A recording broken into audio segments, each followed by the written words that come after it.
Bonjour à tous, merci d'avoir pris de votre temps pour assister à cette réunion d'information, cette visio-réunion d'information sur la Namibie. Donc en ce qui me concerne, moi je vais vous faire une présentation générale du pays et je laisserai ensuite le soin à David de détailler un petit peu plus le pays et surtout le programme jour par jour, et puis on vous réserve également une petite surprise. Alors voilà, donc la Namibie, donc fiche pays. Donc vous pouvez voir en bas à droite une petite représentation de l'Afrique avec la position de la Namibie en Afrique. C'est donc un pays qui se trouve en Afrique australe, qui est bordé au nord-ouest par l'Angola, nord-est par la Zambie, à l'est par le Botswana et au sud et sud-est par l'Afrique du Sud et bien évidemment à l'ouest par l'océan Atlantique. Donc, on continue avec quelques informations générales. Le nom en fait officiel du pays, c'est République de Namibie. Sa capitale, c'est Windhoek, mais il paraît qu'il faut prononcer Windhoek. La langue officielle, c'est l'anglais. Et sa superficie est d'un peu plus de 825 000 km². Alors, à titre de comparaison, la France métropolitaine, c'est 543 000 km². Donc, c'est une fois et demie, en fait, la superficie de la France, pour une population qui était estimée en 2018 à un peu plus de 2 350 000 personnes. Et je crois qu'aujourd'hui, la population avoisine à peu près les 3 millions, Oui, ce qui en fait voilà, l'un des pays parmi la plus faible densité de population au monde. Alors, il faut savoir que les 2 tiers du territoire sont couverts par 2 déserts. Alors, à l'ouest, le désert du Namib, avec des grandes dunes qui se jettent dans l'océan Atlantique. Et à l'est, le désert du Kalahari, qui s'étend également sur une très grande partie du territoire du Botswana et pour une faible partie en Afrique du Sud. Alors, le centre du pays est occupé par de hauts plateaux, dont l'altitude peut aller jusqu'à environ 2500 mètres. Au nord, on distingue le territoire des Bushmen, que l'on peut appeler également des Boshiman.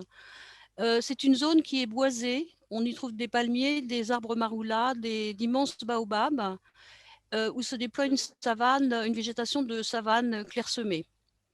Alors, au nord-est, on distingue, comme on peut le voir sur la carte, en haut à droite, l'étroite bande du territoire de Caprivi. C'est une langue de terre assez verdoyante, irriguée par la rivière Okavango et qui héberge une vie sauvage assez intéressante. Au nord-ouest, on trouve les plaines et les vallées arides du Kaokoland, dominées par des chaînes de montagnes escarpées, habitées presque exclusivement par des peuples semi-nomades de la tribu Imba. Et c'est une région semi-désertique. Alors, un petit peu d'économie. 40% du PIB de la Namibie est représenté par ses exportations en fait, de matières premières, dont l'uranium, le cuivre, l'argent et les diamants. Mais il faut savoir que c'est un pays qui est en fait largement tributaire et dépendant de l'extérieur. Et à partir des années 2000, il a bénéficié du boom économique mondial avec une forte hausse des prix des matières premières. Et ça lui a permis de rentrer dans une phase de développement plus actif, mais malgré tout qui reste fragile du fait de la fluctuation justement des cours de ces matières premières. Et le tourisme, bien évidemment, s'est également fortement développé durant cette même période. Donc, à noter quand même que le chômage et une grande pauvreté touchent une part très importante de la population. Voilà pour cette partie. Donc, un peu d'histoire, chronologie succincte. Donc, les premiers habitants du territoire de la Namibie, ce sont les San, dont on trouve la présence environ 27 000 ans avant Jésus-Christ. Puis ensuite, en 1300 ans avant Jésus-Christ, c'est l'arrivée des Nama et des Damara. Puis on saute pas mal de siècles. Et à partir de 1400, les Owando, les Kavango, les Capriviens arrivent du nord, donc des populations qui arrivent du nord pour s'installer sur leurs terres actuelles. Puis 1750, les Herero et les Nama se disputent les terres du centre et les Herero restent dans le Kaokoland et deviendront le peuple Imba. En 1869, la colonie allemande des Basses-Terres s'installe à Rehoboth Et en 1884, l'Allemagne annexe le sud-ouest africain et la Namibie devient une colonie allemande. En 1905, bataille de Waterberg contre les colons allemands. 1910, découverte de mines de diamants dans le sud du désert du Namib. 1915, l'armée sud-africaine envahit la colonie allemande avec l'aide des populations africaines. Puis 1920, la SDN, donc l'ancêtre de notre ONU actuelle, confie le sud-ouest africain à Sa Majesté britannique. 1928, la majorité des terres est donnée aux émigrés sud-africains. 1945, le Parti nationaliste sud-africain déclare le sud-ouest africain 5e province et introduit l'apartheid en 1950. Puis enfin, le 21 mars 1990, c'est l'indépendance du pays qui devient la République de Namibie. Alors, en ce qui concerne les atouts du pays, dans le domaine touristique, c'est une terre d'exception avec des atouts majeurs. Là, je vous ai mis quelques photos pour illustrer mon propos.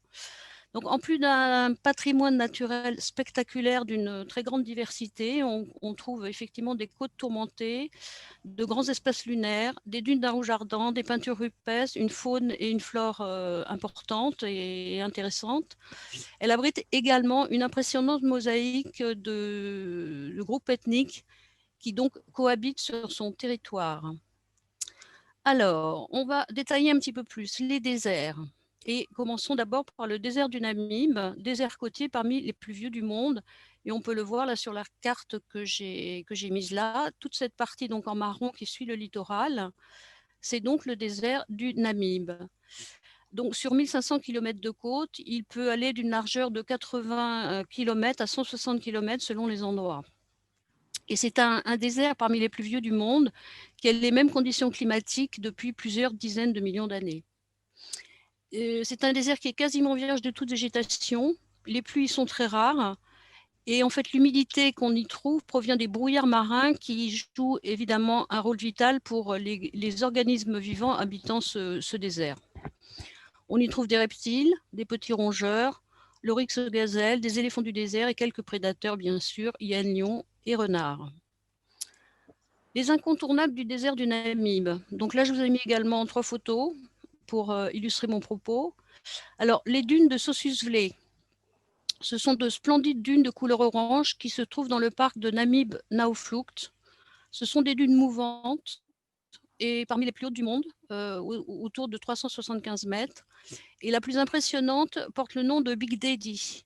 Il paraît que de son sommet, on jouit d'un panorama époustouflant sur le désert. Et la splendide couleur rouge orangée est due à une forte concentration en fer. Alors, au pied de ces montagnes de sable, on trouve des vlei, ce sont des marais en fait, de grandes étendues plates.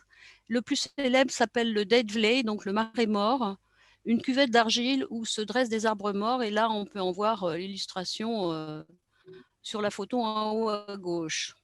Ensuite, la côte des squelettes. La côte des squelettes se trouve au Kaokoland, donc nord-ouest du pays. Et son nom lui vient du fait que c'est une côte inhospitalière où les courants marins sont très forts. Et malheureusement, beaucoup de bateaux s'y sont échoués. Et donc la côte est parsemée d'os de baleines et d'épaves de navires qui lui ont donc donné son nom. Et on peut voir en bas effectivement que c'est un endroit qui est très photogénique. Dans cet endroit, on trouve également Cape Cross. Alors Cape Cross, c'est situé sur la côte des squelettes également. C'est un endroit où on peut voir la plus grande colonie d'otaries à fourrure de Namibie. Et une promenade a été aménagée pour les visiter. Et là, je vais faire une petite parenthèse parce que pour les personnes qui vont donc faire le voyage au mois de novembre, vous savez que le port du masque est obligatoire à l'aéroport. Il est également obligatoire dans l'avion. Il sera peut-être obligatoire dans la voiture, en tout cas les premiers jours. Mais je pense qu'il vous sera utile également pour visiter ces charmantes petites bêtes qui, paraît-il, dégagent une odeur très forte et assez incommodante. Donc voilà l'utilité du masque pendant le voyage. Je ferme la parenthèse. Alors, on continue. Donc, le deuxième désert de la Namibie, c'est le désert du Kalahari. Donc là, je vous ai mis en haut, en fait, vous pouvez voir en jaune foncé qu'il prend donc une grande partie est de la Namibie, mais également quasiment la totalité du Botswana, et qu'il va jusqu'en Afrique du Sud, une petite partie d'Afrique du Sud. Donc c'est un espèce de vie sauvage, préservé, qui abrite un peuple aux coutumes ancestrales, les Bushmen, ou les Boshiman. C'est une population de nomades chasseurs-cueilleurs qui vivent sur ce territoire depuis plus de 20 000 ans, en fait. Le climat y est torride, mais il y a également une saison des pluies en novembre et en décembre qui favorise l'apparition d'une végétation basse que l'on peut voir sur les images, des herbes, des fleurs, et qui perdurent jusqu'au printemps. On y compte en fait plus de 400 espèces végétales, dont des acacias et des baobabs. Et la savane procure une certaine comment dirais-je, protection à une grande diversité d'animaux, notamment des oiseaux, des oryx gazelles, des antilopes springboks, des grands koudous, des girafes, des gnous, mais évidemment, dissimule également des prédateurs comme des hyènes brunes et des lions. On passe ensuite aux parcs nationaux. Donc, la Namibie compte plusieurs parcs nationaux et réserves. J'en ai sélectionné 3 en particulier. Évidemment, le parc national d'Etosha, qui est la principale réserve animalière du pays. Excusez-moi, elle se situe à 400 km au nord de la capitale. Et en fait, elle occupe une grande zone saline longue de 130 km et large de 50, qui est à sec en fait une grande partie de l'année et qui se remplit d'eau à la saison des pluies. Les oasis formées attirent évidemment des animaux que l'on peut facilement observer grâce à la morphologie assez plate en fait du site, et notamment des lions, des éléphants, des hippopotames, des petits ducs, des oryx et bien d'autres. Ensuite, le plateau de Waterberg. Donc, le parc national de Waterberg se trouve à mi-chemin entre la capitale et le parc national d'Etosha, mais il est beaucoup moins fréquenté que ce dernier. C'est pourtant un endroit assez intéressant. Le grand plateau de grès que vous voyez sur la photo de droite, en haut à droite, permet d'avoir une vue d'ensemble sur le site, permet également de faire de belles randonnées à la rencontre d'une faune assez rare, en fait, dont le rhinocéros blanc et noir, ou l'hippopotame noir, ou bien encore l'antilope rouane. Et puis enfin, le parc national de Namib-Nauflucht. C'est une immense réserve naturelle, en fait l'une des plus grandes d'Afrique, avec une superficie de 50 000 km², qui englobe une partie du désert du Namib et la chaîne de montagnes du Nauflucht. Donc on y trouve des dunes de sable rouge, des paysages lunaires et de nombreuses espèces animales. Alors quelques points d'intérêt. Swakopmund est une station balnéaire qui a été fondée par les Allemands, par des colons allemands en 1892. Et on peut y faire une balade. À partir de cette station balnéaire, on peut faire une balade jusqu'à l'esplanade de Walvis Bay. Et à 56 km au sud de Walvis Bay, on peut aller jusqu'au port abandonné de Sandwich, donc Sandwich Harbour. C'est un lieu où se trouve une grande concentration de flamants roses et de pélicans. Voilà pour les parcs nationaux. Poursuivons avec la bande de Caprivi. Donc la bande de Caprivi, cette espèce de doigt que l'on voit au nord-est du pays, qui longe la frontière de Zambie, etc. Donc qui va qui s'étend en fait sur 450 km de long pour 30 de large. C'est une bande de terre verdoyante délimitée par le delta de l'Okavango, les fleuves Kwando, Chopé et Zambèze, et le parc national de Chobé, les chutes de Victoria. Le climat de ce territoire est typiquement tropical, avec des températures élevées et des précipitations importantes pendant la saison des pluies, qui se tient de décembre à mars, et ce qui en fait l'une des régions les plus humides de la Namibie. Le territoire est constitué principalement de marais, de plaines inondables et de forêts tropicales. Alors, en ce qui concerne la faune sauvage, elle est protégée par plusieurs réserves naturelles, comme celle de l'Isoli, Caprivi-Ouest, Mwango, et les parcs nationaux de Mamili, Bouabouata et Moudoumou. Et les animaux s'y promènent en toute liberté et traversent même les frontières. Voilà pour cette bande de Caprivi. On passe maintenant au Damaraland. Le Damaraland, comme son nom l'indique, est le territoire des Damara. Situé entre le désert du Namib et celui du Kalahari, au nord-ouest du pays, C'est une région aride, d'une beauté exceptionnelle, où l'on peut faire de très belles randonnées pour y découvrir de magnifiques paysages, des sites rupestres et une faune sauvage évidemment variée. Alors, dans le massif du Brandberg, il y a la vallée de Twiffelfontein qui est classée à l'UNESCO et qui a été habitée par des chasseurs-cueilleurs à l'âge de la pierre il y a à peu près 6000 ans. Ils y ont laissé des traces des peintures et des gravures rupestres que l'on peut voir sur les photos à droite. On y voit notamment la représentation de flamants roses, de manchots, d'otaries, qui prouvent le lien de ces peuples avec l'océan, qui est pourtant éloigné d'une centaine de kilomètres. Et puis, un peu plus près de nous, environ il y a 2500 ans, les Khoikhoi, qui est en fait un groupe ethnique assimilé aux San, c'est-à-dire aux Bushmen, ont occupé la vallée et ont également laissé des peintures et des gravures que l'on reconnaît, qui sont facilement reconnaissables par rapport aux autres pétroglyphes un peu plus anciens. Voilà pour le Damaraland. Donc là, j'ai voulu vous ajouter une curiosité naturelle, les gorges du Fish, qui sont situées à l'extrême sud du pays, à la frontière avec l'Afrique du Sud.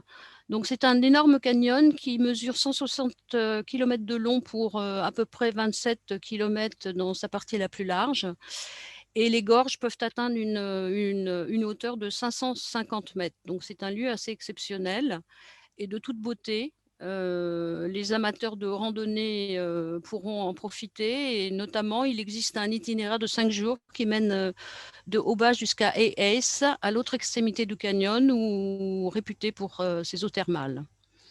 Voilà pour la curiosité naturelle. On va parler maintenant de la capitale, Windhoek, en fait, qui se prononce, comme je l'ai dit tout à l'heure, Windhoek. C'est donc la capitale administrative et économique. C'est aussi la ville la plus peuplée du pays et qui se situe à une hauteur de 1500, qui se situe à une altitude de 1700 mètres. Alors, c'est une ville, comme on peut le voir sur les photos, qui est assez verte, qui a un petit air de campagne. Il y a très peu de bâtiments hauts, où quelques bâtiments ont très peu d'étages. Les rues sont bordées de villas et encadrées d'une végétation assez luxuriante. Alors, quelques lieux d'intérêt de la capitale. Altefest, qui est une forteresse construite dans le but de servir de quartier général aux forces militaires allemandes pendant la colonisation. Et cette forteresse est aujourd'hui transformée en musée. Il y a également Tintenpalast, le palais de l'encre, qui est le siège du Conseil national et de l'Assemblée nationale. Il y a également un monument qui s'appelle Heroes Acre, situé à quelques kilomètres au sud de la capitale, qui est composé d'un obélisque en marbre, d'une statue en bronze représentant le soldat inconnu et d'un cimetière d'une centaine de tombes. Il y a également Christchurch, construite en 1910 dans le style pour la communauté évangélique luthérienne, sur le modèle en fait des basiliques allemandes. Il y a également la cathédrale Sainte-Marie de Windhoek, qui est le principal sanctuaire catholique de la ville et qui, lui, a été construit au XXe siècle. Et puis, il y a enfin une réserve où l'on peut faire des promenades dans la savane, entre collines et lacs, et admirer la faune sauvage, des koudous, des zèbres, des gazelles, springboks, etc. Voilà pour la capitale. On en vient maintenant, j'en terminerai avec les ethnies. Alors, les Ovambo, là, je vous ai mis quelques photos. Les Ovambo, qui représentent 50% de la population namibienne, habitent le nord de la Namibie et également le sud de l'Angola. Ils sont arrivés sur le territoire au XVIe siècle et ils appartiennent à la famille des Bantous. Ce sont des paysans ou des pêcheurs et c'est une société qui est essentiellement matriarcale. Aujourd'hui, ce sont des travailleurs itinérants et souvent séparés de leur famille. Les Namas représentent 12% de la population. Ils vivent plutôt au sud. Pasteurs au début du XXe siècle, ils composent aujourd'hui un gros pourcentage des ouvriers agricoles. Les Kavango, c'est un peuple bantou, également bantou, originaire d'Afrique australe, établi principalement au nord de la Namibie. Ils représentent 10% de la population. La société est également matriarcale. Ils vivent essentiellement d'élevage ou de pêche pour les communautés proches des fleuves. Et grâce à l'essor du tourisme, comme ce sont de bons artisans, ils vendent également leurs petites statuettes en bois pour se faire un peu d'argent. Les Herero représentent 8% de la population. Ils descendent également de la famille des Bantous. C'est aujourd'hui un peuple sédentarisé, mais ils élèvent toujours des bovins, sachant que le bœuf est pour eux un animal sacré. Les femmes Herero sont aujourd'hui souvent habillées en costume traditionnel victorien, composé de jupes longues, très colorées, d'une coiffe représentant les cornes d'un bœuf. Et là, vous avez en bas à droite une photo de ces fameuses femmes Herero, avec leur coiffe tout à fait particulière. Les Damara, qui représentent 7% de la population, ils vivent dans le Damaraland, réserve où ils étaient parqués pendant la colonisation. Aujourd'hui, ils travaillent dans des exploitations agricoles, ils élèvent du bétail, mais la région reste une des régions les plus pauvres de la Namibie. Les Capriviens, eux, représentent 4% de la population et sont installés dans la bande de Caprivi, donc à la frontière avec la Zambie. Ayant historiquement des attaches très importantes avec la Zambie, le Zimbabwe et l'Angola, ils ne se sentent pas véritablement namibiens et ont tenté donc de gagner leur indépendance en 1990. Et j'en terminerai avec les San, donc les Bushmen ou les Boshiman, qui ne représentent que 2% de la population. Ce sont les descendants des premiers habitants d'Afrique australe. Donc, ils vivent dans les terres les plus arides, sur les hauts plateaux du Kalahari. Ils n'ont pas ou très peu accès à l'éducation et on déplore chez eux des problèmes d'alcoolisme. Voilà en ce qui me concerne. J'ai donc terminé ma petite présentation et je vais donc redonner la main à Sabrina. Merci beaucoup Muriel pour cette belle présentation qui donne envie d'y voyager. J'espère. On a beaucoup appris et on voit que la Namibie est vraiment un pays avec une diversité, autant du point de vue des paysages que des ethnies et de son histoire.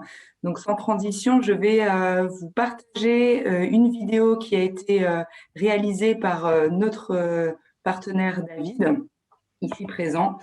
Donc je vais vous passer cette petite vidéo de 4 minutes. Et je vous laisse observer cela avant de reprendre la main pour vous parler du circuit que nous organisons en Namibie.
Voilà pour cette petite vidéo de présentation qui image bien tous les propos de Muriel tout à l'heure.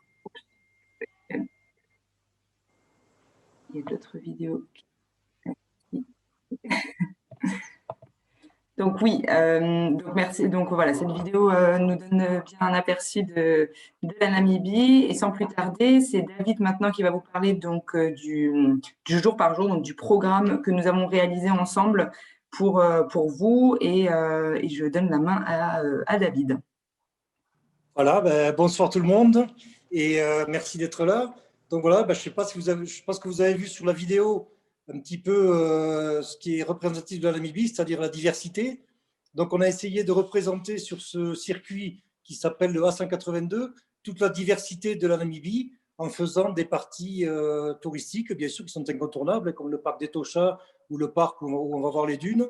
Et puis s'attarder un petit peu dans le nord-ouest, dans cette région Kaokolam, qui est vraiment très sauvage et qui n'est pas tellement représenté chez les tour opérateurs parce que c'est très difficile d'accès et puis il faut avoir une autonomie assez importante pour aller passer quelques jours dans ces coins reculés, mais qui sont de toute beauté au niveau diversité de paysages et diversité d'animaux.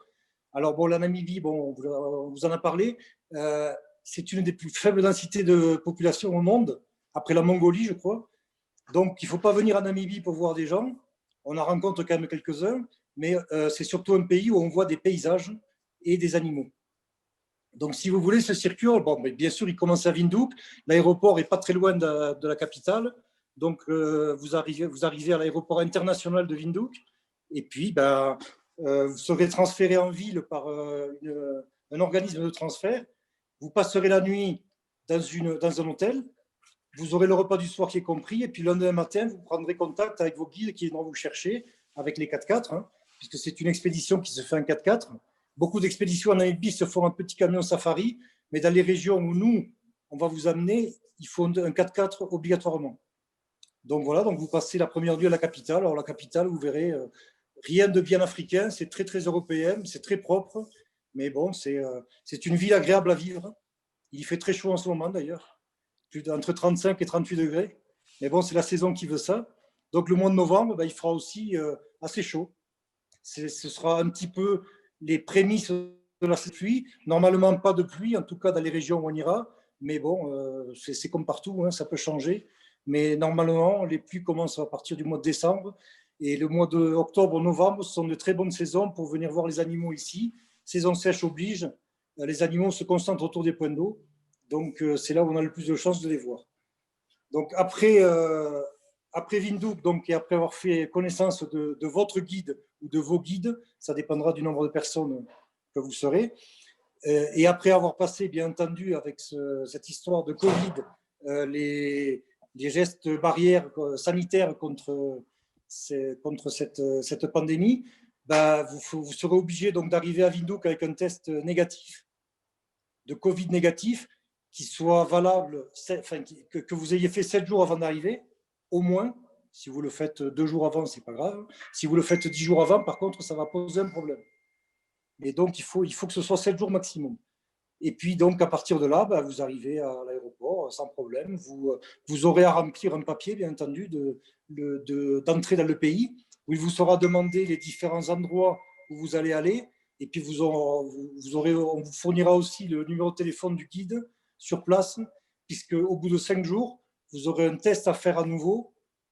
Et puis après, au bout de 7 jours, vous aurez les résultats. Donc, si c'est négatif, ce qui normalement devrait l'être, c'est pas en Namibie que vous attraperez le Covid. Il y a très peu de monde, donc c'est vraiment des grands espaces. C'est pas un pays où on a eu très très peu de cas, et ça a été très bien géré par le gouvernement. Donc, il n'y a quasiment plus de problèmes. Et donc après, vous partirez directement plein nord sur le parc d'Etosha. Donc le parc d'Etosha, on passera une nuit. Donc vous voyez, c'est le petit parc national qui est pointillé en vert. Donc ce parc, il fait environ 22 200 km². Donc c'est énorme.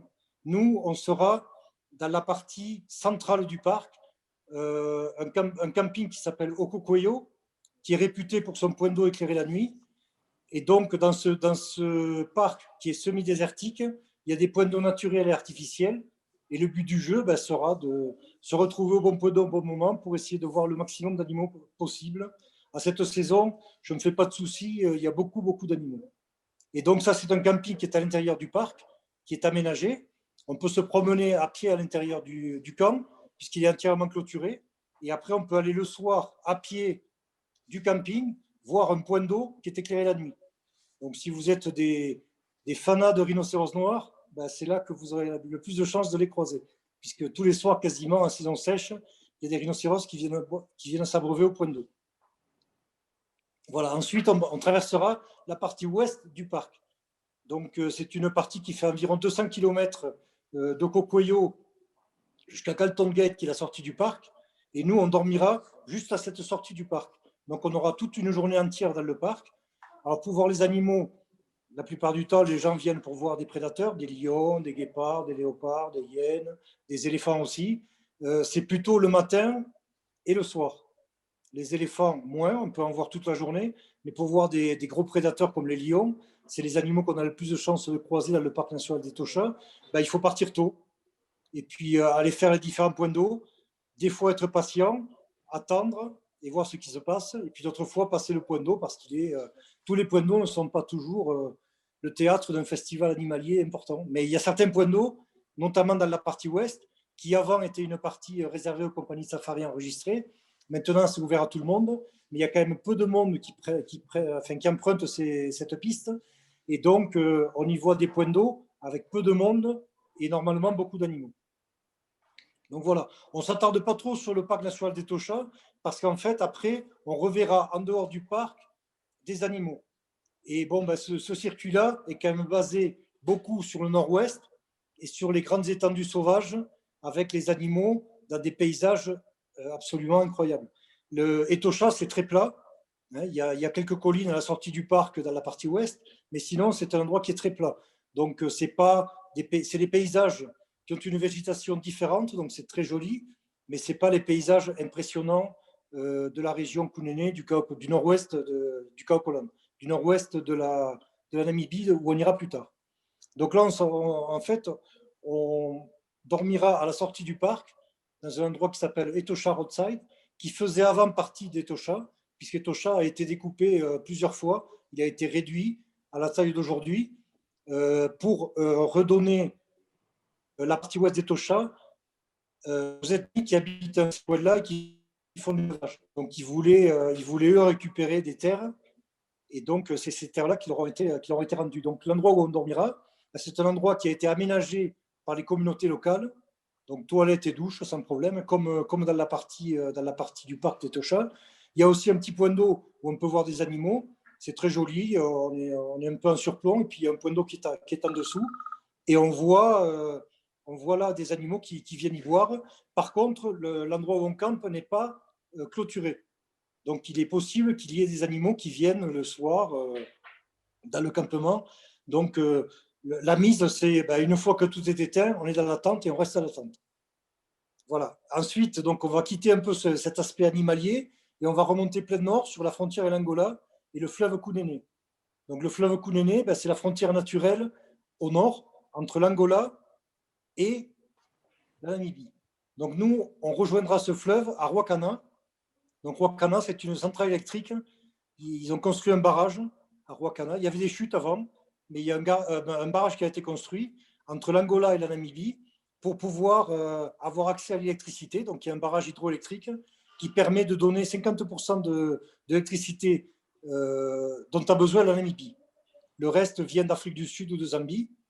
Donc voilà, après on rejoindra ce fleuve, on quittera un petit peu les grands axes et on prendra une petite piste pour longer le fleuve Kunene, qui est un endroit magnifique. Donc c'est un fleuve permanent, hein, c'est-à-dire qu'il y a de l'eau toute l'année, plus ou moins, ça dépend de la saison, puisque c'est régulé en fait avec le barrage de Ruacana. Donc plus il y a de l'eau, plus ils sont obligés de lâcher de l'eau au barrage, et donc plus il y a de l'eau dans le Kunene, et plus on avance dans la saison sèche, moins il y a d'eau dans le Kunene parce que le barrage sont obligés de retenir de l'eau. Donc là, on campera dans un camping aussi aménagé, donc aménagé au niveau toilettes et sanitaire. On montera notre tente sur les bords du fleuve. C'est très, très beau, vous verrez. Et on est aussi en territoire Imba.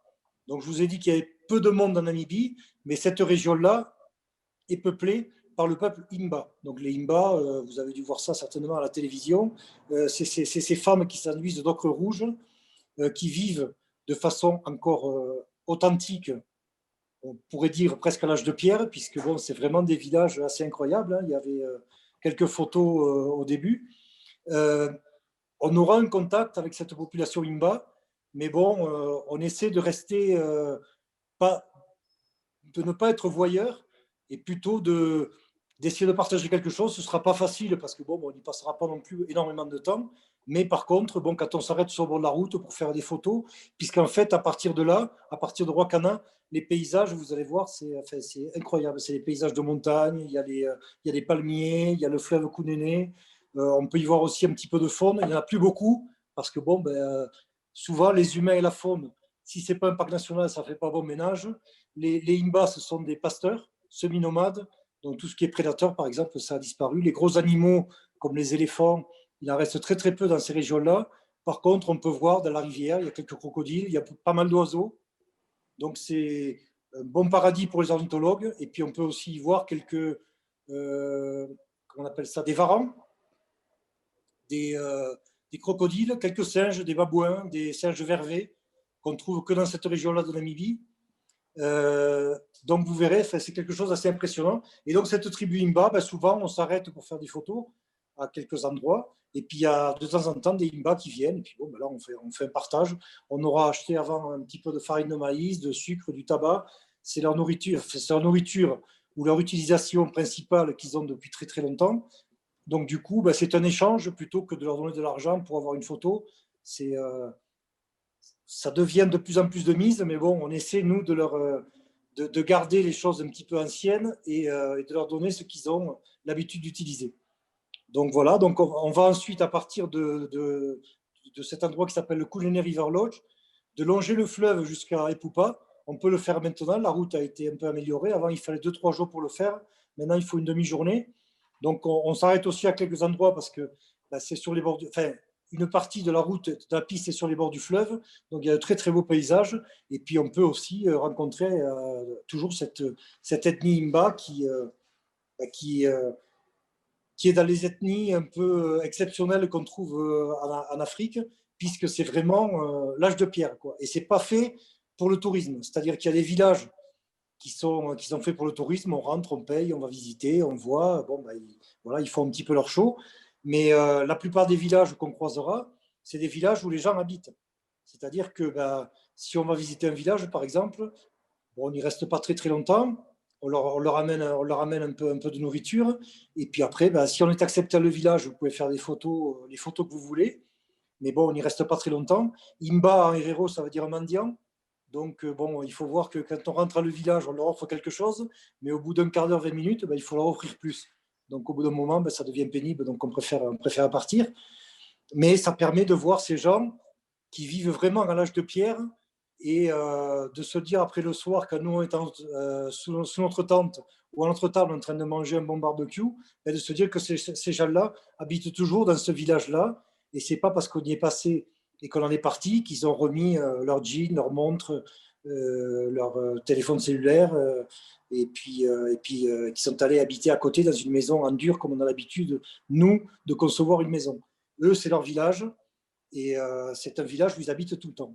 Donc c'est un peuple unique qui est fier et qui vaut le coup d'être vu. Et donc on arrivera ensuite tranquillement aux chutes des Poupas. Donc les chutes des Poupas, bah, ce n'est pas les chutes Victoria, ce n'est pas les chutes d'Iguassou, ce n'est pas les chutes du Niagara, mais elles ont leur charme, c'est très très sauvage.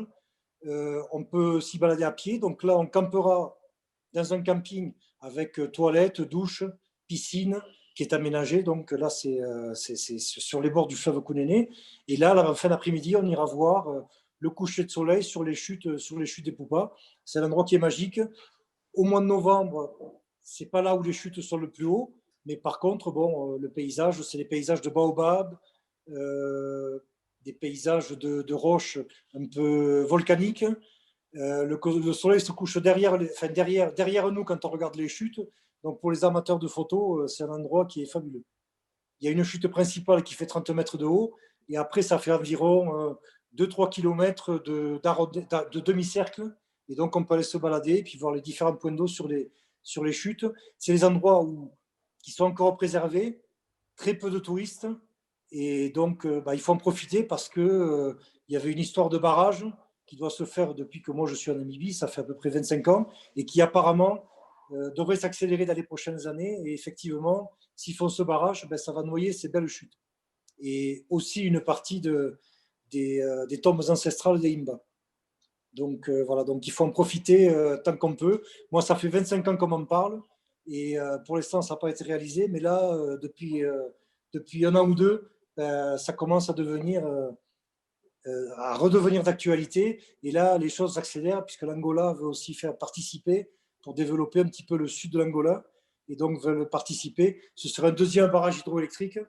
Et donc, ça permettrait à la Namibie d'être à 100% autonome en électricité. Mais par contre, ça nous aurait un très, très beau site en Namibie. Donc, si vous voulez le voir avant de voir le lac, il faut venir rapidement. Voilà. Donc, ensuite, après ces chutes des Poupas, qui sont donc moins touristiques que le reste, mais qui restent quand même accessibles avec un véhicule normal. Nous, on va quitter tous ces axes très touristiques. On va descendre sur une ville qui s'appelle Opuvo, qui sera un peu notre gros, un peu plus au nord. Ouais, voilà, ouais. Au-dessus de Kaokolam.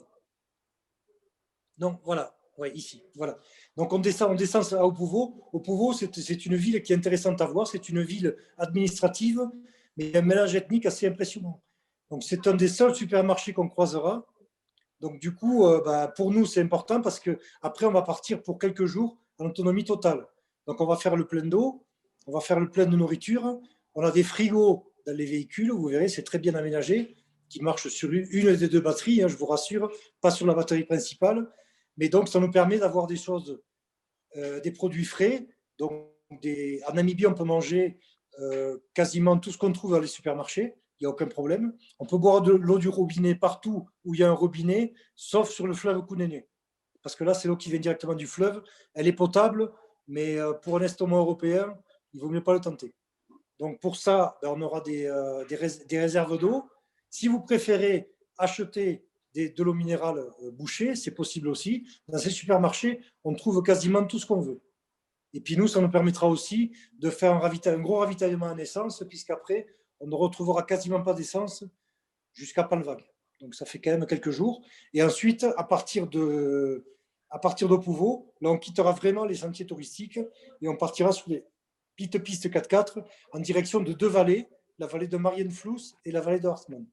Donc la vallée de alors ces deux vallées sont pas très loin du fleuve Kunene. La vallée de Marienfluss, on y dort dans un camp aménagé par la communauté locale avec toilettes, douches. C'est plus rustique qu'un camping classique, mais bon, c'est très très bien, il n'y a personne. Et puis bon, ça permet de voir aussi la communauté locale, puisque c'est géré par des locaux. Mais c'est très très bien géré. Et donc, là, on pourra aller se balader aussi. Là, on laisse le camp à l'endroit, et puis après, on peut partir à pied. Il n'y a pas de gros animaux dangereux là, dans ces coins-là, donc on peut aller voir différents points de vue sur le fleuve. Et quand on sera dans la Hartmann Valley, donc qui est une vallée parallèle, donc ce sera la deuxième nuit, là, ce sera un bivouac en pleine nature, c'est-à-dire que bon, on sait à peu près où on veut bivouaquer, parce qu'il y a des endroits qui sont plus jolis que d'autres. Et cette vallée, c'est le coin le plus reculé où vous pouvez aller en Namibie. Donc on y croise quasiment personne. On y voit déjà nos premières belles dunes. C'est du sable. On y croise des oryx. C'est des paysages hors du temps. On oublie tout quand on est là-bas. C'est fabuleux. Donc là, c'est du 4x4. On roule un peu dans les dunes. On roule un peu sur des pistes qui sont marquées. Mais on y croise très, très peu de monde parce que c'est très difficile d'accès. Il faut avoir une autonomie et puis il faut connaître les pistes. C'est pas évident. Il n'y a pas vraiment de carte précise pour aller dans ces coins-là. Il y a le GPS qui peut aider, bien sûr, mais bon, nous, on connaît ça par cœur, donc on peut vous amener voir les différents points de vue sur la vallée de Hartmann, et c'est vraiment un endroit magnifique. Donc là, on y passe une nuit, donc on aura le temps d'y passer. C'est pas très loin de la Hartmann Valley, de la Marienfluss, pardon. Donc du coup, quand on part de la Marienfluss, on est à peu près, si on part assez tôt, on est à peu près pour manger le midi dans la vallée de la Hartmann. Donc on peut aller après, en fin d'après-midi, se balader. Et le lendemain matin, on peut aussi aller se balader pour aller voir différents points de vue. Alors, balade à pied et en voiture, parce que bon, la vallée est grande, donc du coup, quand on fait en voiture, on couvre plus de territoire quand on le fait à pied. Et puis bon, à pied, c'est difficile. On peut le faire le matin et le soir, mais après, en pleine journée, c'est très difficile parce qu'il fait très chaud. Et donc, on préfère prendre le véhicule, vous amener à différents endroits stratégiques, et puis après se balader autour jusqu'au coucher du soleil, puis après revenir au bivouac.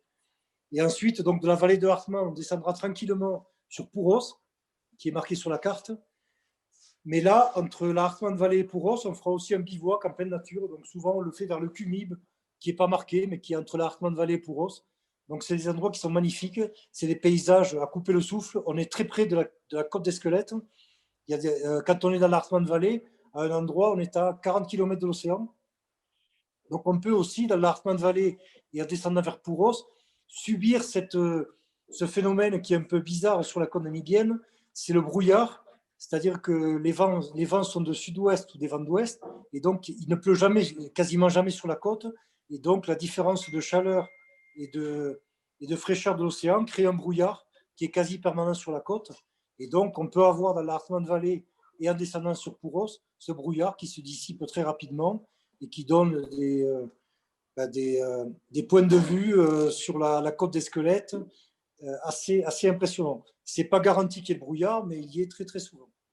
Et donc là, on fait un bivouac. Donc là, on peut y voir aussi quelques animaux. Il y a des girafes, il y a des hyènes brunes, des renards du Cap, des chacals, des oryx, des springboks.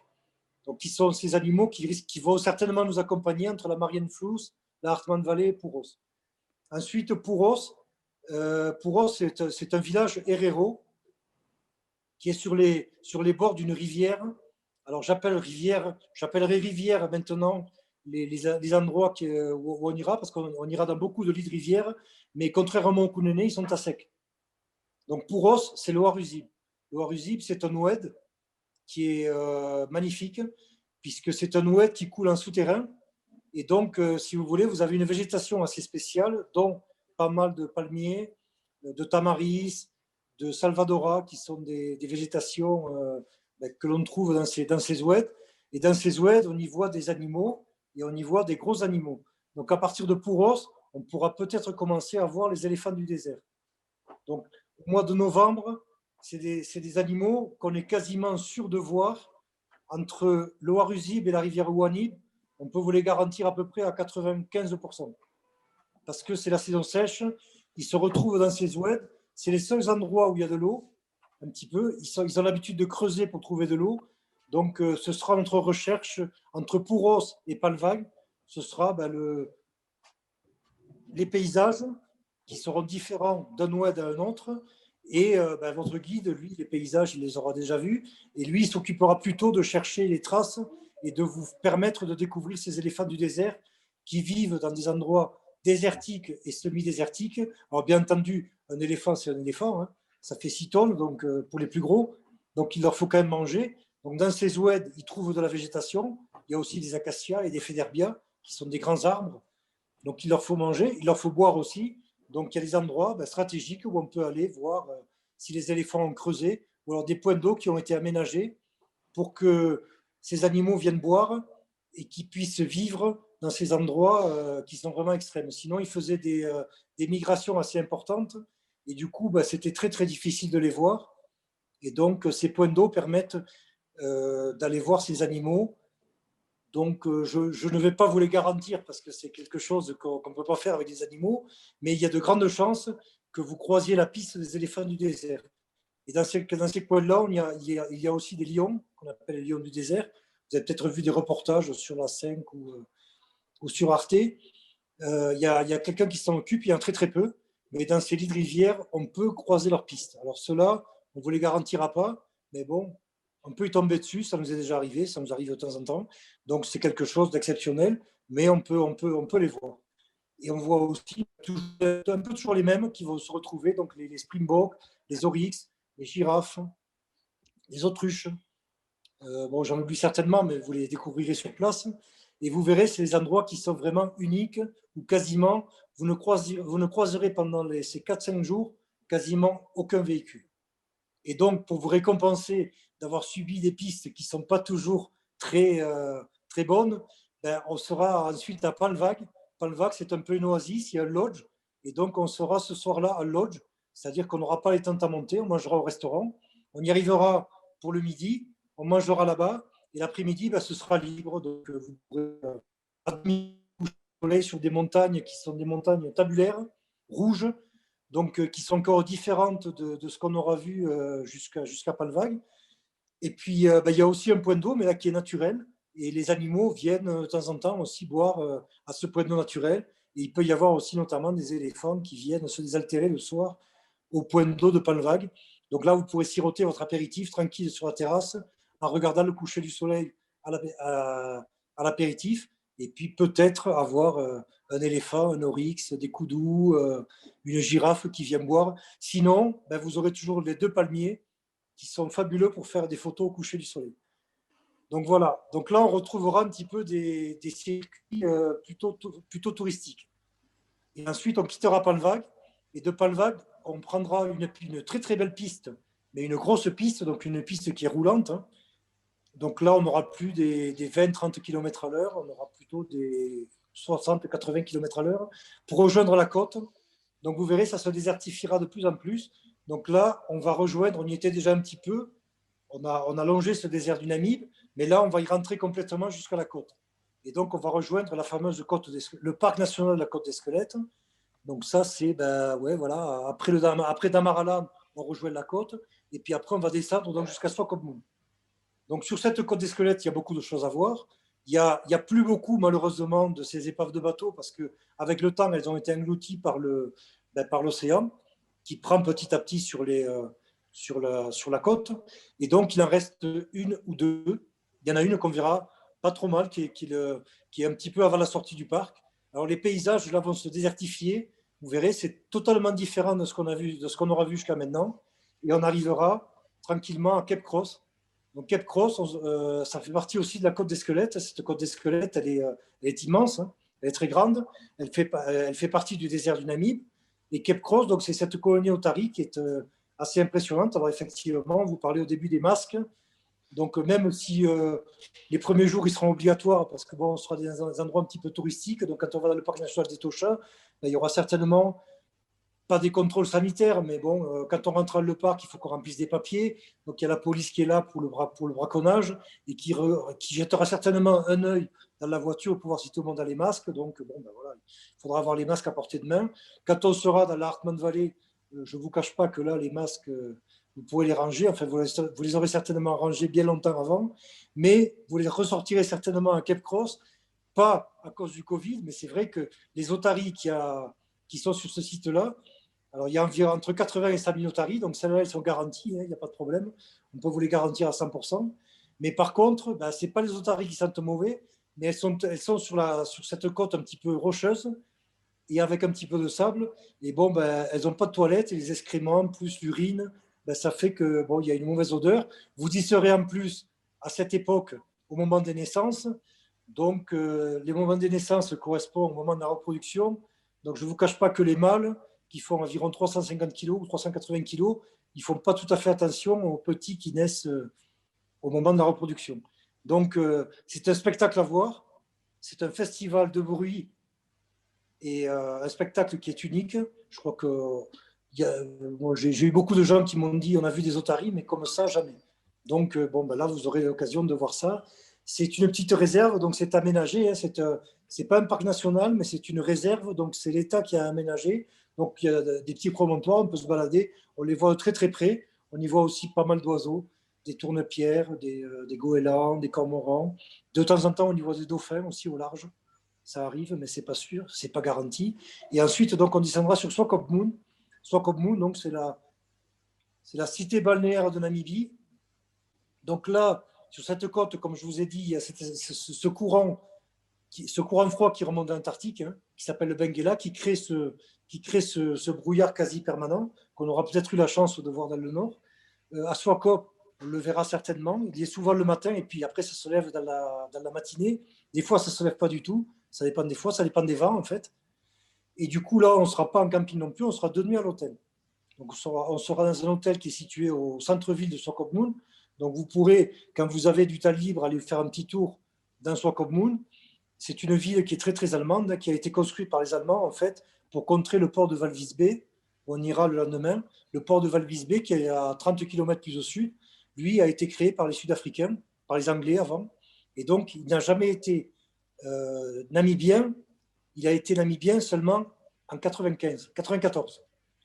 Et en fait, de 1990, qui est l'indépendance en Namibie, à 1994, qui est donc Walvis Bay est redevenu namibien, c'était une enclave sud-africaine en Namibie. Donc il fallait le passeport en fait pour aller de Swakopmund à Walvis Bay et ensuite aller à Walvis Bay, puisque bon, on ne pouvait passer que par là pour après revenir dans le désert de dunes. Donc maintenant c'est fini, c'est terminé. Hein. Il n'y a plus de frontières, il n'y a plus rien. Walvis Bay fait partie de la Namibie, mais c'était une des conditions d'indépendance en Namibie, c'était que l'Afrique du Sud garde, enfin, les Anglais gardent même mise sur Walvis Bay, puisque Walvis Bay, en fait, c'est un point stratégique. C'est le seul port en eau profonde entre Luanda et le Cap. Donc, bon, c'était un point stratégique. Et donc, l'Afrique du Sud voulait voir comment allait évoluer l'indépendance en Namibie. Et puis, quand ils ont vu que ça se passait bien, ils ont décidé de rendre le port de pêche de Walvis Bay à la Namibie, en y gardant quand même un petit peu même mise, puisque bon, Walvis Bay reste quand même très, très sud-africain. Voilà. Et donc, nous, on passera 2 nuits à Swakopmund parce que le lendemain, en fait, on partira sur Walvis Bay et on ira se balader en bateau sur une lagune pour aller y voir donc, des otaries, puisque je suis sûr que vous n'en aurez pas assez vu. Donc, on en verra encore d'autres à partir du bateau. Donc, c'est une approche différente, vous verrez. Il y a moins d'odeur, elles sont dans l'eau, elles viennent souvent à côté du bateau. Donc, c'est une approche différente. On y voit aussi beaucoup d'oiseaux, des pélicans, notamment, des flamants roses, des dauphins aussi, on verra. Il y a deux variétés de dauphins. Il y a Flipper le dauphin, le gros dauphin, qu'on verra peut-être. Et ensuite, il y a le dauphin du Benguela, qui est une espèce endémique qu'on voit aussi assez régulièrement. C'est un petit dauphin qu'on ne trouve que sur la côte namibienne. Donc ça, c'est une expédition qui dure toute la matinée. Donc c'est sympa, on est sur un bateau. C'est très plat, puisque c'est sur une lagune. Hein. Il y aura un petit peu de remous, certainement, pour aller voir les dauphins, mais ça ne dure pas très longtemps. Donc vous verrez, c'est tout à fait supportable. Si ça bouge trop, du coup, ils n'y vont pas. Mais bon, on y voit quand même en dehors des dauphins, beaucoup d'animaux. Et ensuite, on prendra des 4x4. Et l'après-midi, alors nos 4x4 ou des 4x4, on verra, on ira visiter un site qui s'appelle Sandwich Harbour, donc qui était un ancien port de pêche qui est à une cinquantaine ou 60 km à peu près de Walvis Bay. Alors là, c'est quitte ou double, ça dépend de la marée, parce que là, vous avez certainement déjà vu ces photos où les dunes se jettent à l'océan. Donc, ces dunes-là, on ne peut les passer qu'à marée basse, puisqu'en fait, l'océan vient taper contre les dunes à marée haute. Donc, le but du jeu, c'est d'arriver. Alors, nous, on n'aura pas le choix. Ce sera après la balade en bateau. On partira et puis on longera la côte et on arrivera une quarantaine de kilomètres plus loin à ces dunes qui se jettent dans l'océan. Donc, ces dunes, on les verra quoi qu'il arrive. Mais après, de vous garantir qu'on ira à Sandwich Harbour, ça dépendra des marées. Donc, ça, on le saura, juste avant d'arriver à Swakopmund. On saura, les marées sont à telle heure. Donc, si elles sont basses, au moment où on passe, il n'y a pas de problème. Vous verrez, c'est assez impressionnant. Il y a l'océan d'un côté, les dunes de l'autre. Et puis, nous, on est sur une petite bande de sable. Et puis, on va jusqu'à Sandwich Harbour, qui est un ancien port de pêche qui date de, je ne sais plus, c'est des années 1890, 1900, à peu près, puisque c'était un endroit où les Anglais venaient chasser la baleine aussi. Walvis Bay, par exemple, le nom de Walvis Bay, c'était Whale Bay, c'est la baie des baleines. Les baleines venaient s'y reproduire, elles recommencent à y venir maintenant, mais elles ont été chassées pendant tellement de temps que elles avaient dans leur tête mis Walvis Bay en tant qu'endroit où il ne fallait pas aller, puisqu'elles se faisaient tuer, et donc maintenant elles commencent à y revenir. Donc ce ne sera pas trop la saison des baleines, mais bon, on ne sait jamais. Hein. C'est la faune, donc qu'elle soit intérieure ou qu'elle soit aquatique, on peut toujours y croiser une baleine, c'est pas impossible. Donc cette expédition sur sur Sandwich Harbor. Donc, on ira voir les dunes qui jettent à l'océan. Mais après, bon, est-ce qu'on ira à Sandwich Harbor? Ça, on verra ça une fois sur place. Il y a une lagune avec des flamands et des pélicans qui sont quasiment toujours là. Et ensuite, donc, on reviendra sur nos pas jusqu'à Valvis Bay. Et puis là, ben, on récupérera nos 4x4 ou alors on continuera avec nos 4x4, on reviendra sur Swakopmund. Et Swakopmund, donc on y passera une deuxième nuit. Et après, à partir de là, on repartira donc dans le désert du Namib, on rentrera et on ira en direction de Sesriem. Donc Sesriem, c'est la porte d'entrée pour les grandes dunes de Sossusvlei et du Delvlei, donc les photos que vous avez vues auparavant. Et donc là, on s'installera en camping aménagé à l'entrée des dunes. L'avantage de ce camping, c'est que c'est le seul qui est dans le parc, et donc qui nous permettra de partir 1 heure avant tout le monde pour aller voir ces dunes au lever du soleil. Ce sont des endroits qui sont magnifiques. On y passera une grosse partie de la matinée, et ensuite on reviendra dormir à Sesriem. Et puis après, ben, on rentrera sur Windhoek, donc nuit à l'hôtel de nouveau. Vous quitterez vos guides, et ensuite le lendemain, vous serez transféré à l'aéroport par la même compagnie de transfert qui vous aura amené le premier jour. Et puis malheureusement, le circuit se termine.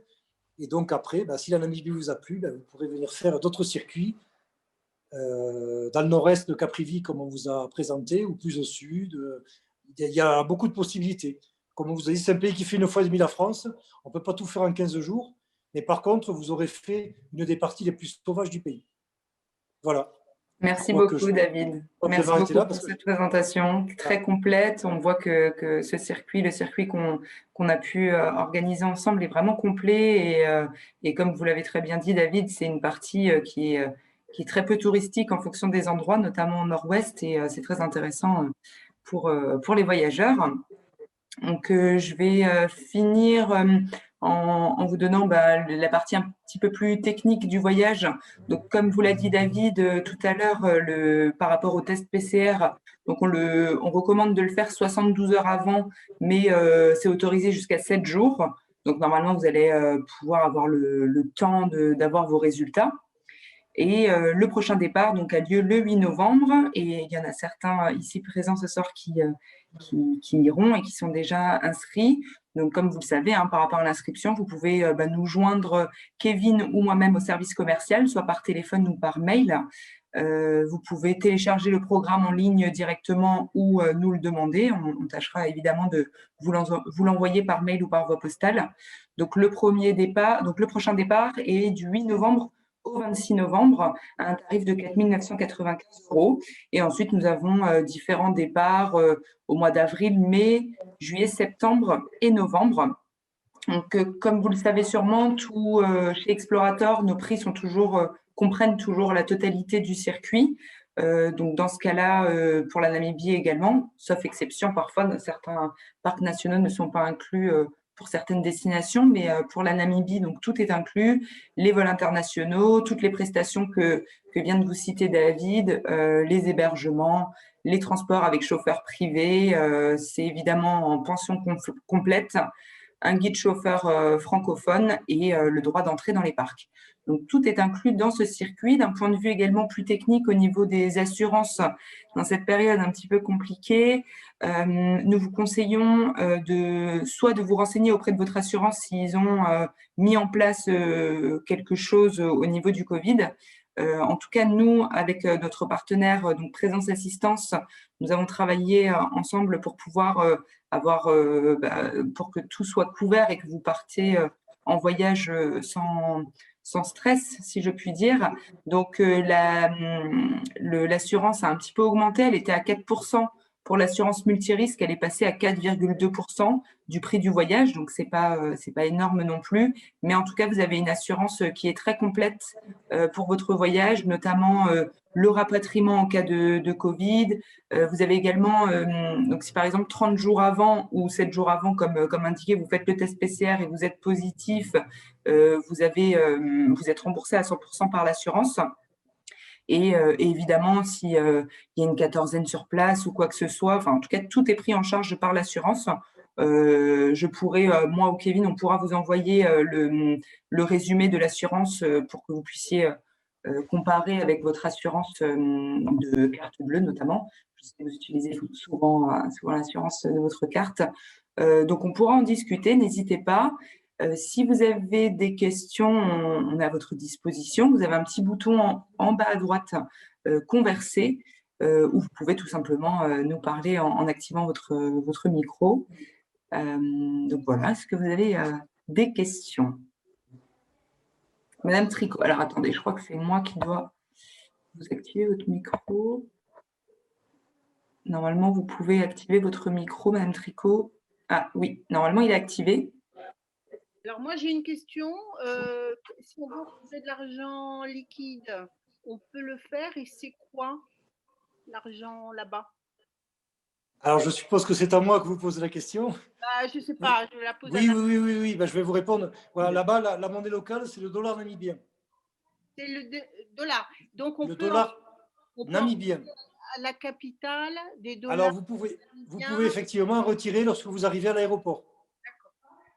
Donc, vous pouvez retirer soit avec une carte de crédit, soit vous amenez des euros et puis vous changez les euros sur place. Il faut avoir un petit peu de cash avec vous parce que bon, ben, il y a la région du Kaokoland, par exemple, si vous voulez ramener un peu d'artisanat, je ne sais pas, acheter une boisson fraîche, ou bon, ben, on peut pas tout payer avec une carte de crédit. Donc, il faut quand même avoir un petit peu de liquide. C'est ce que je pensais. Voilà. Le dollar namibien est équivalent à peu près, alors pour 1 euro, vous aurez environ 19 dollars namibiens. D'accord. Voilà. Le rand sud-africain le dollar namibien est indexé sur le rand sud-africain. D'accord. Donc, ça ne pose pas de problème, c'est la même monnaie. Enfin, ce n'est pas la même monnaie, mais c'est la même parité. Donc, vous pouvez utiliser des rands sud-africains en Namibie. D'accord. Par contre, l'inverse n'est pas vrai. Ok. Et si j'ai des euros, je peux les changer en dollars namibiens, mais à la capitale? Non, le taux le plus intéressant, c'est à l'aéroport. À l'aéroport, d'accord. Oui. Donc, en fait, quand vous arrivez à l'aéroport, ben, votre guide, il vous laissera un petit peu de temps et puis vous pourrez aller changer directement. Il vous dira combien changer à peu près, et puis voilà. Et sinon, j'imagine qu'il faut un sac à dos. Vous voulez dire pour la journée? Non, mais un sac à dos pour les affaires. Ah oui, ne venez pas avec une valise. Oui, je m'en doute. Non, un sac souple, un sac à dos si vous voulez, mais un sac souple. Oui. J'ai un gros sac à dos. Donc voilà, ben, un sac à dos, c'est parfait. Et les chaussures, est-ce qu'il faut des chaussures de marche ou est-ce que des baskets de marche, ça suffit? Non, des baskets de marche, ça suffit largement. On ne marche pas beaucoup, vous savez, sur ce circuit. Hein. On fait plutôt de la balade. Moi, ce que je conseille souvent, c'est plutôt prenez des chaussures ouvertes pour la journée, quand vous êtes en voiture. Et puis après, de toute façon, quand vous allez marcher, vous arrivez d'abord au camping, vous installez le campement et après, vous allez marcher. Donc après, vous mettez vos chaussures, mais ce n'est pas la peine d'acheter des chaussures pour aller faire l'Everest. Hein. Non, mais c'est parce que j'en ai. Voilà. Une paire de baskets, c'est très bien. Une paire de chaussures ouvertes et une paire de baskets, c'est parfait. D'accord, parfait. Ah oui, alors j'imagine qu'on ne reçoit pas Internet partout. Alors, vous imaginez bien, c'est très bien, mais c'est vrai qu'il y a de plus en plus d'endroits en Namibie où on a accès à Internet. En tout cas, il y a beaucoup d'endroits où le téléphone cellulaire marche. Ou la capitale ou dans les hôtels. Voilà, la capitale, ça marche sans problème. Soit Kopmoun, ça marche sans problème. Maintenant, dans la Hartmann Valley, ça ne marche pas. Mais par contre, bon, on a à disposition un téléphone satellite au cas où on a un problème, parce que ça peut arriver, bien sûr. Hein. Les véhicules sont en très très bon état, mais bon, on n'est pas à l'abri d'une casse ou d'un truc comme ça.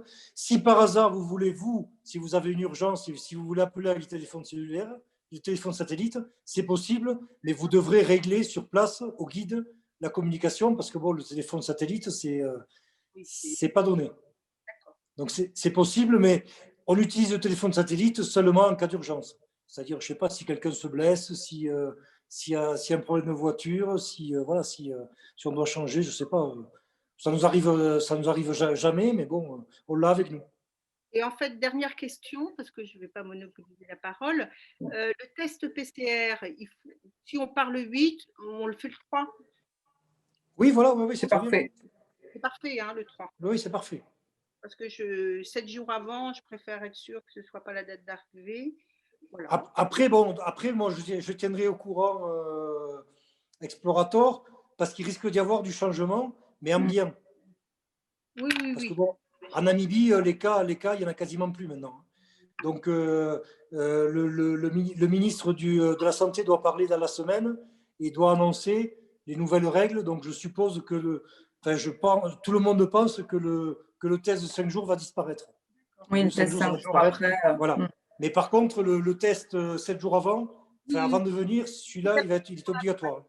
Ça, je sais. D'accord. Voilà, Ouais, oui. celui-là, il restera obligatoire, c'est sûr et certain. Oui, Mais oui. après, sur place, je pense, on fait beaucoup pression pour que ce soit plus facile, parce que bon, quand on fait des expéditions comme ça, c'est pas évident le 5e jour de se retrouver. Là, on pourra le faire, hein, parce que c'est possible, mais bon, on a des expéditions où on part directement dans le Kaokolam, Ouais, où ouais, c'est malheureusement pas possible. Donc bon, après, c'est sûr.